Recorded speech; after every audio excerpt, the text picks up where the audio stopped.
Hello, नमस्कार। आज हम बात करेंगे टाटा मोटर्स कंपनी के स्टॉक्स के बारे में।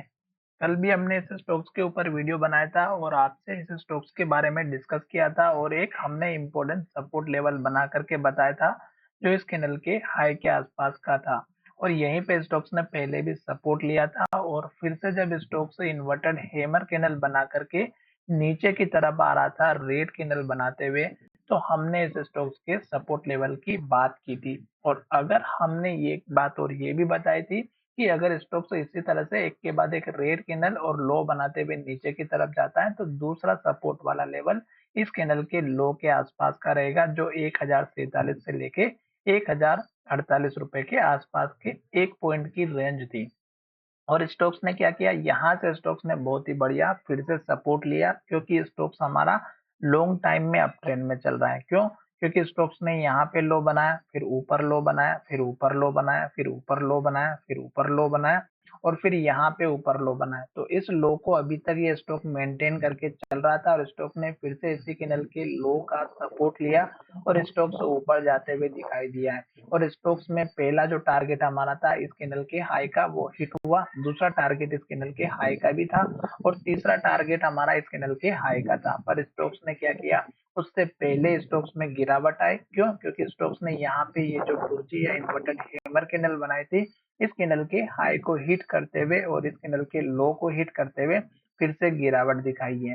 तो यहाँ पर एक तो 3-4 दिनों से जो लोग फंसे हुए थे, एक तो उन्होंने अपने प्रॉफिट को बुक किया होगा और दूसरा यहाँ पर जिन लोगों ने यहाँ पर हाई लेवल पे बाय किया था उनको कोस्ट टू कोस्ट निकलने का मौका मिला, वो भी स्टॉक्स में फंसे हुए थे जिसकी वजह से स्टॉक्स में गिरावट आई है।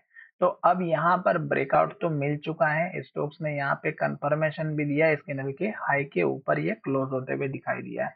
तो अब ये जो कैंडल बनी है ये एक तो बहुत बड़ी कैंडल बनी है और अभी स्टॉक्स हो सकता है 1-2 दिन या नेक्स्ट वीक इसी कैंडल के अंदर ही ब्रेक करती हुई दिखाई दे। तो उस केस में आपको सपोर्ट लेवल का ध्यान रखना है। तो अब स्टॉक्स का सपोर्ट लेवल इस कैंडल के हाई के आसपास बनना चाहिए जो हमारा यहाँ पर बना हुआ है 1095 का। और दूसरा जो छोटा सपोर्ट लेवल इस कैंडल के हाई का जो लगभग हमारा 1103 का। तो ये दो तो हो गए आपके इम्पोर्टेंट सपोर्ट लेवल। तो ये दो आपके सपोर्ट लेवल बनने चाहिए। मेजर सपोर्ट लेवल आज के कैंडल के लो का रखना है क्योंकि अगर आज के कैंडल का लो जो बना है 1066 का बना है, अगर स्टॉक इसको तोड़ता है और इसके नीचे क्लोजिंग देता है तो फिर स्टॉक्स में बड़ी गिरावट दिखाई देगी। ये इस कैंडल का प्रूफ हमें यहाँ पर दिखाई दे रहा है। अब अगर आप बात करेंगे टारगेट की तो एक तो आज का जो टारगेट है हाई जो बना है वही हमें टारगेट लेकर के चलना है।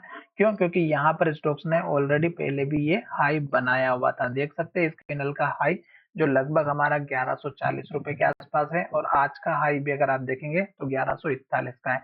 एक पॉइंट ऊपर नीचे हो सकता है, मे बी यहाँ पर आपके लिए कोई भगवान नहीं हो, पर मैं पूरी कोशिश करता हूँ कि स्टॉक्स में आपको एग्जैक्ट लेवल देखने को मिले जब भी स्टॉक्स एक के बाद एक टारगेट को हिट करता है। तो उसके बाद का नेक्स्ट टारगेट आप देख सकते हैं इस कैंडल के हाई का रखना है। तो ये टारगेट आपको यहाँ पर दिखाई दे रहा है 1170-75 के आसपास का।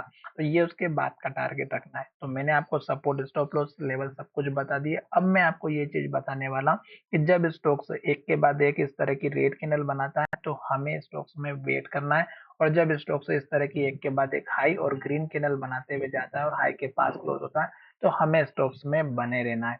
बस यही नियम आप फॉलो कीजिएगा। अगर आप ग्रीन कैंडल और रेड कैंडल को फॉलो करेंगे 5 मिनट, 15 मिनट या फिर daily chart, weekly chart, monthly chart, तो डेफिनेटली आपको बहुत अच्छा और बहुत बड़ा प्रॉफिट देखने को मिलेगा। तो चलिए वीडियो को यहीं विराम करते हैं। धन्यवाद।